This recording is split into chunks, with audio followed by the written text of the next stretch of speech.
జై శ్రీరామ్.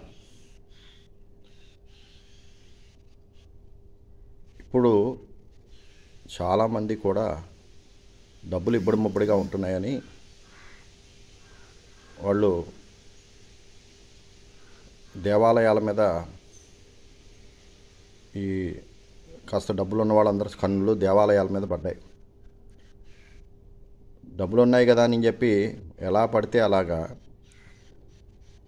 శాస్త్రాలకు సంబంధించిన లేకుండా, ఆగమ శాస్త్రాలను లేకుండా,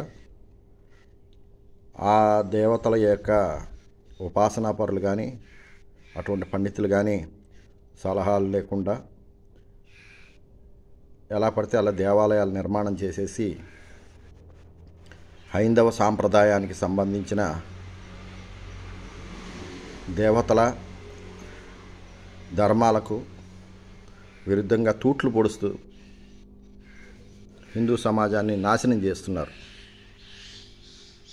డబ్బులుంటే సరిపోతుందా? దేవాలయాలు ఎలా పడితే అలా కట్టేయటం, ఎవరిని పడితే వాడిని తీసుకొచ్చేసి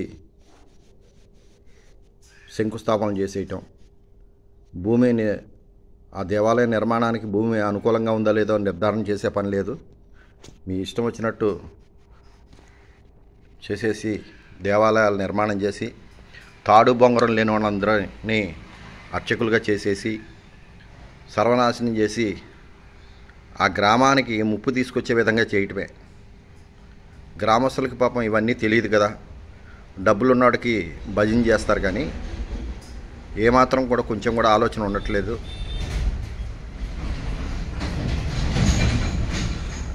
అదొకటి గుర్తుపెట్టుకోండి. మీరు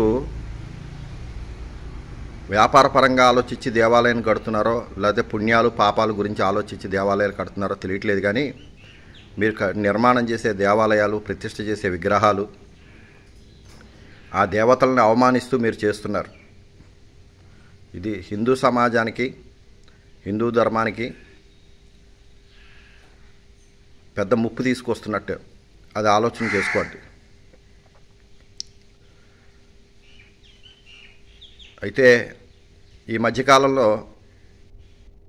నేను చాలా దేవాలయాలు చూశాను. డబ్బుందన్న అహంకారంతోనూ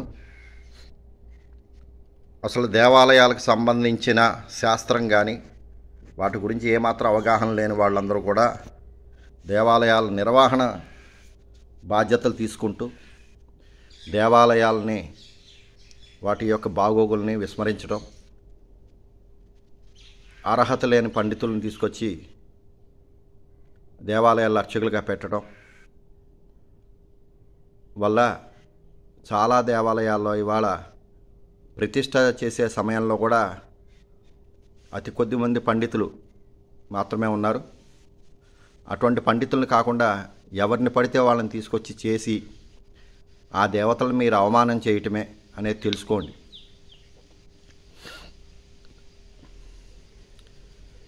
మీరు చేసే పనుల వల్ల ఆ గ్రామమో పట్టణమో చాలా ఇబ్బందులకు గురవుతుందన్న విషయం తెలుసుకోండి ముందుగా. అయితే ఇప్పుడు నేను గమనించిన ఒక 2-3 గ్రామాల్లో ఆయా ప్రతిష్ఠ చేసిన దేవాలయాల్లో ప్రతిష్ఠ చేసిన మూర్తులు, దేవతలు ఎవరైతే ఉంటున్నారో వాళ్ళ ఆ దేవాలయాన్ని, ఆ గ్రామాలని వదిలేసి బయటికి వెళ్ళిపోతున్నారు. వాళ్ళని అవమానపరిస్తే వాళ్ళ ఆగ్రహానికి గురి కావాల్సి వస్తుంది. మీరు దేవాలయాలను నిర్మించిన మీ కుటుంబాలు ఆ దేవతల యొక్క ఆగ్రహానికి గురి అయినా పర్వాలేదు కానీ పూర్తిగా గ్రామాన్ని మీ వల్ల ఇబ్బందులకు గురి చేయటం అవుతుంది. అలాగే దేవాలయాల్లో పనిచేసే అర్చకులు కూడా కొంచెం ఆలోచన చేసుకోవాలి. ఒక విషయం తెలుసుకోండి. ఒక వాహనం నడపాలంటే దానికి అర్హత ఉండాల్సిన లైసెన్సులు పొంది మన ఆ వాహనాన్ని నడుపుతాం. మనకు నచ్చిన విధంగా వెళ్ళి రోడ్ల మీద మనం వాహనాన్ని నడపం. అలాగే మీరు ఏ దేవాలయంలో పనిచేస్తున్నారో ఆ దేవాలయానికి సంబంధించిన దేవత మంత్రోపాసన ఉండాలి అనేది కొంచెం ప్రాథమిక విషయం. అది కూడా విస్మరించి విన్యాసాలు చేస్తున్నారు. ఇది ఏమాత్రం మీకు తగదు. మీరు చేసే పనికి పూర్తిగా తెలుసుకుని అవగాహనతోటి అర్చకులుగా చేయండి. మన ప్రపంచంలో ఉన్నది మన భారతదేశంలో మాత్రమే దేవతలకంటూ పెద్దపీట వేసి కూర్చున్నాం. వాళ్ళ ఆశీస్సులు లేనిదే, వాళ్ళ యొక్క అనుగ్రహం లేనిదే మన సనాతన హిందూ ధర్మం, మన హిందూ సమాజం కూడా ఉండదు. ఇప్పటికే పరమతాలను ఆశ్రయించిన దేశాలు చాలా మటుకు కూడా అస్తవ్యస్తమైపోతున్నాయి. ఇప్పటికీ కూడా మన వేదాలు పుట్టిన దగ్గర నుంచి ఈ భూమి యుగాలు యుగాలుగా కాపాడుతూ మనం భారతదేశంగానే ఉండిపోయింది. ఇప్పటికీ ఇతర దేశాల్లో మన హిందూ మతం, హిందూ ధర్మం, హిందూ దేవతల్ని ఆరాధించే దేశాల్లో భక్తులు పెరుగుతున్నారు.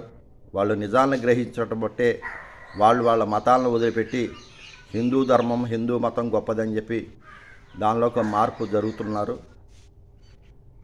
కొద్ది దేశాల్లో అయితే ఇతర మతాల వాళ్ళ యొక్క సంబంధించిన ప్రార్థనా మందిరాలు హిందూ దేవాలయాలుగా మారుతున్నాయంటే కొంచెం